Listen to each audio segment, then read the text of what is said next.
So all I'm going to do is use a scraping tool or a knife just to scrape along the edges, just to get all the stuff down. That's a long boring process, so I'm not going to worry you with watching all that.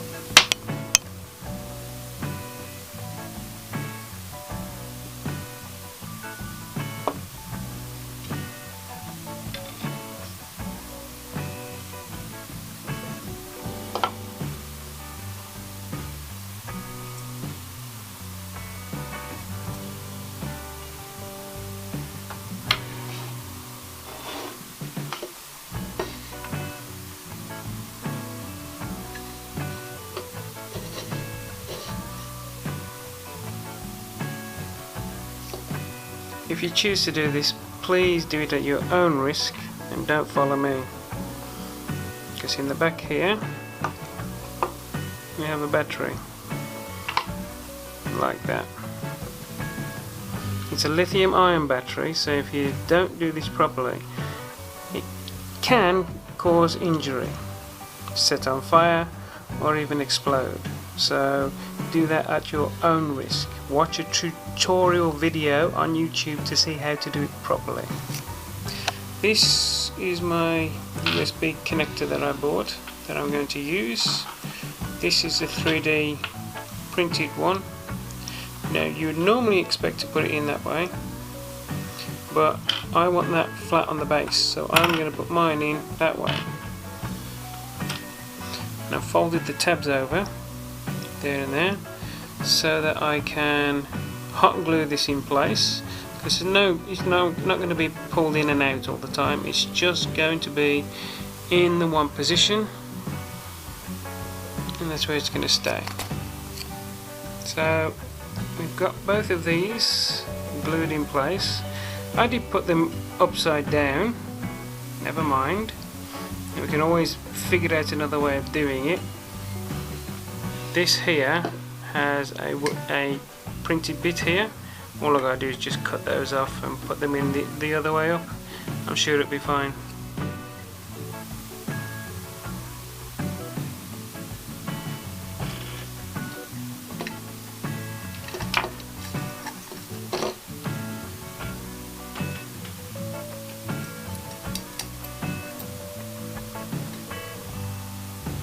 Next we're going to do is attach the two wires to this board.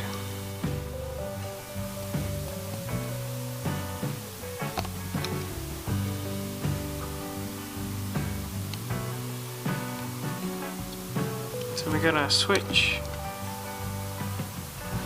and we got our battery charging circuit, which is mini USB, by the way, as you can see. So what we're going to do now is put the battery in there.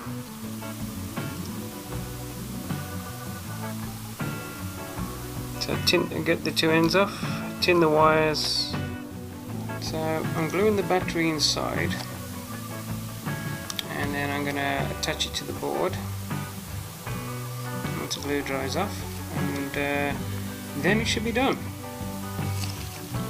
And now what I've got to do is work on the top part. Now for this next job you can use paper. I happen to have some of this white clear, white opaque acrylic sheet that I'm going to use to make a diffusion filter to fit on the inside of this. So all we have to do is measure that distance there, and there, and then there, and then we'll score a line just under that thickness by about the thickness of the actual. The thickness of this is how much you want to come under, so that it's not too tight. If you try and do it the same width, when you fold all 6 edges, you'll just have bulges. So you have to come just under each time to be able to do it. So we're going to measure this out and cut it. I am on 3/4 size scale. So if you do yours, you'll make sure you have to measure it to make sure everything is correct. So mine says it is 44 millimeters. So each one in mine needs to be 44 millimeters, and it is 95 deep. 95.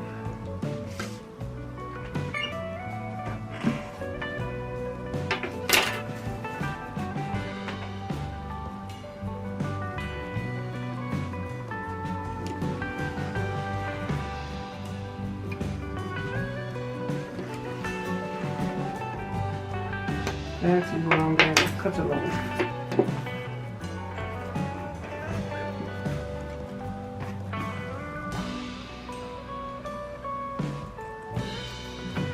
This stuff cuts quite easily with a pair of scissors. If you get a gap in the end, you can always leave it at the back. 44.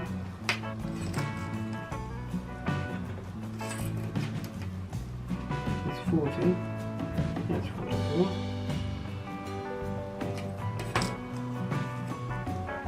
Doesn't look right, measure it and do it again.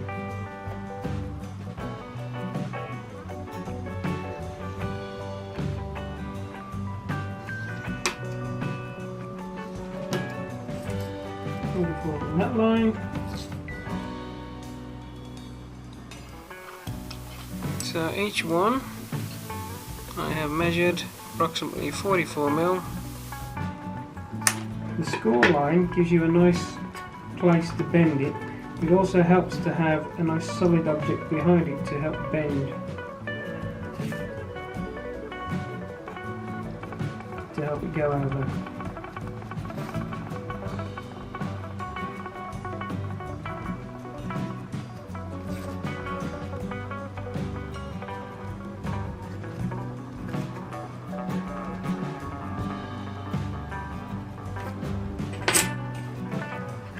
So if we've done our job right, it should fit. Now they've got these two runners on here, so I'm going to pick one for the back. The two runners there and there. So I'm going to pick that. You can pick that or that as the back, because the lid slides on that way. So I'm going to use this as the back, and that's where the seam's going to be. So that will go in there like that.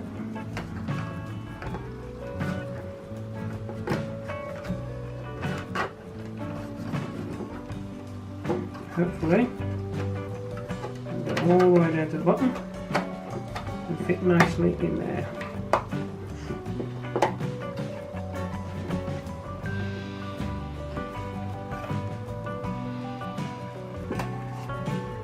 Okay, so this piece will slide over the top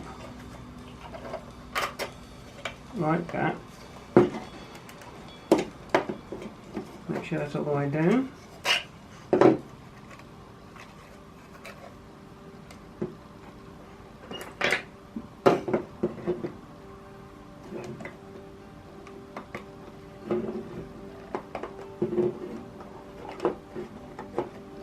That's better. This piece will slide all the way back, like so. There you have your finished Gothic lantern. And the base, 4 screw holes, so you can screw it in if you want to. But just to show you, I have a flame effect bulb, and when you place this on this, you line it up,